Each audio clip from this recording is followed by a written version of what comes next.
এটা সুন্দর বাংলাদেশ নয়, এটা কলঙ্কিত বাংলাদেশ। আমরা বলতে চাই, আপনারা আন্দোলন করেন, আমরা তো প্রতিহতের ঘোষণা দেই না। আমরা নির্বাচনের আগে আইনি ভিত্তি চাই।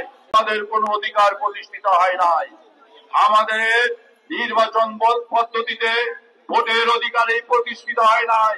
তাই আমাদের দাবি হলো পিআর পদ্ধতিতে নির্বাচন দিতে হবে। আমাদের দাবি জুলাই সনদের আইনি স্বীকৃতি দিতে হবে। একটি দল বলে ওনারা ক্ষমতায় গেলে আইনি স্বীকৃতি দিবেন।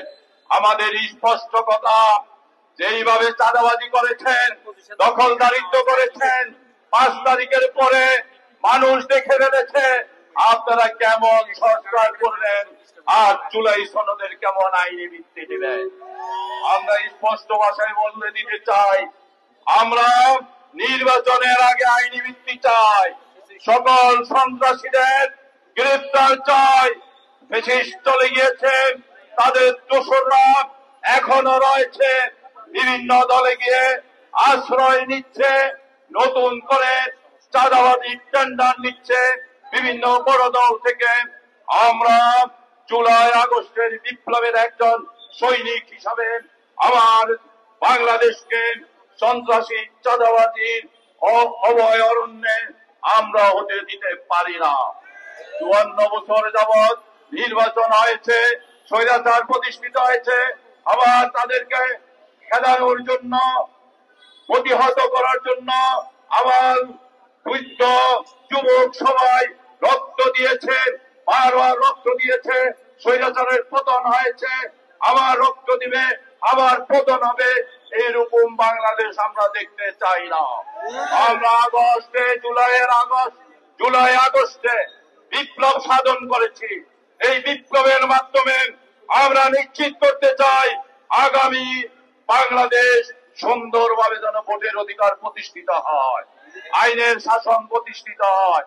বন্ধুরা, আপনারা দেখেছেন ঢাকা সিটি কর্পোরেশনের দক্ষিণের মেয়রের পক্ষে, সেই পরাজিত মেয়রের পক্ষে রায় দেওয়ার জন্য বিচারালয় ঘেরাও করা হয়েছে, বিচারপতিকে বাধ্য করা হয়েছে রায় দেওয়ার জন্য।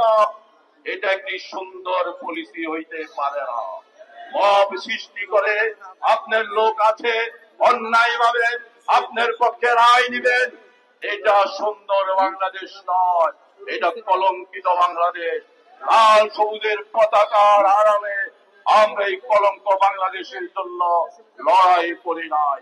এবারের সংগ্রাম হবে, একটি দল আমাদেরকে বলে রাজনৈতিকভাবে নাকি প্রতিহত করবে।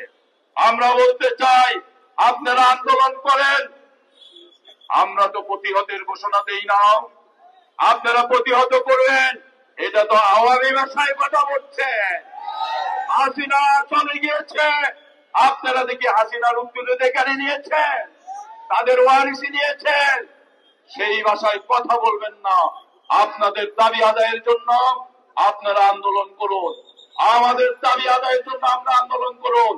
বিশিষ্ট ভাষায় কথা বলা বন্ধ করুন।